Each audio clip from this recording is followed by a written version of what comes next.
Monsieur le Président, mes chers collègues, merci Madame Debord pour avoir mené ce travail sur l'écharpe.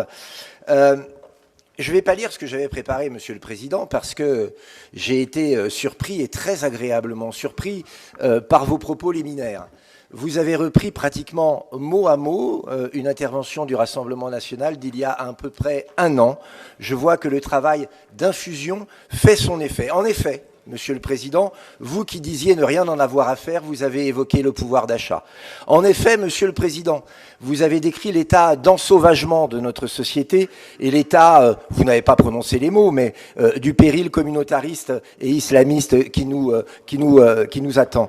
Vous avez, Monsieur le Président, déclaré comprendre et soutenir ces Français qui vivent aujourd'hui une véritable galère à cause de vos amis du gouvernement, parce que maintenant, ça y est, hein, c'est quasiment officiel, vous êtes tous ensemble.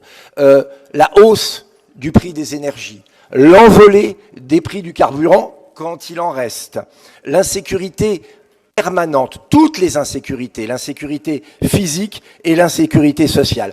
Tous ces thèmes dont vous nous avez dit, dont vous m'avez dit depuis le début de ces mandats qu'ils ne concernaient pas cette Assemblée, que c'était des termes populistes, qu'il était interdit d'en parler ici, ça y est, le verrou a sauté, vous en parlez, Monsieur le Président, bravo. Deuxième phase maintenant, je l'espère, l'action. Parce que, là pour le coup, entre le verbe et l'acte, il y a un décalage, un gouffre, une abîme. Vous nous dites, par exemple, vouloir soutenir tous ceux qui souffrent de la crise énergétique. Vous, Monsieur Jean Rottner, vous, Monsieur le Président de cette Assemblée, qui avez refusé notre amendement il y a quelque temps et qui refuserait aujourd'hui notre amendement pour baisser la part régionale de la TICPE, qui a changé de nom, pour aller même, comble du paroxysme, au taux maximal de cette charge. Vous dites soutenir les intermittents du spectacle et le monde culturel. Monsieur le Président, vous me faites plaisir. J'ai travaillé pendant 25 ans dans ce monde-là. Mais quand on regarde les chiffres, vous allez baisser les fonds alloués à la culture. Quel drôle de président vous êtes. Quel paradoxe vivant vous représentez, Monsieur le Président. Vous dites comprendre les problèmes d'insécurité de nos compatriotes.